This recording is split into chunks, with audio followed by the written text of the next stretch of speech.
இந்த நடை நடவு பண்ணதில் இதுதாங்க அறுவடை நம்மளுக்கு வரமிளகாய். இந்த துண்டு ஃபுல்லாகவே நானும் எங்கள் அம்மாவுமே பொறிச்சு முடிச்சிட்டோங்க. நல்லா பழுத்த மிளகாயிலேருந்து நல்லா சண்டு மிளகாய் வரைக்கும் எல்லாத்தையுமே கீழே கிடக்கிற மிளகாயிலேருந்து எல்லாமே பொறிக்கிடுவோங்க. சண்டு மிளகாய் தனியாக வாங்கிக்குவாங்க. இதை பொறிச்சிட்டே இருக்கும்போது எனக்கு ஒரு பழமொழி தோணுச்சுங்க. அங்கமுத்து வாசலில் தங்கமுத்து காயுது, அதை எடுத்து வாயில் போட்டால் திக்குமுக்கல் ஆடுது அப்படின்ட்டு.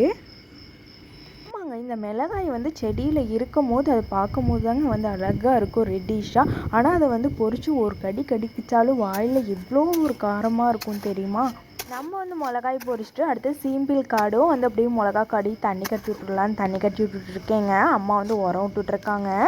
ஒரு செடியாக இருந்தாலும் அதுக்கு நெல் கொடுத்தா அந்த செடி விளங்கவே விளங்காதுங்க. அதே மாதிரி தான் இந்த சீம்பிள் காட்டு ஓரத்தில் இருக்க அந்த மிளகா செடி ஃபுல்லாக இந்த சீம்பிள் நிழல் கொடுத்துருச்சு. அந்த செடி ஃபுல்லாகவே காய் இப்போ காய்க்கவே இல்லைங்க.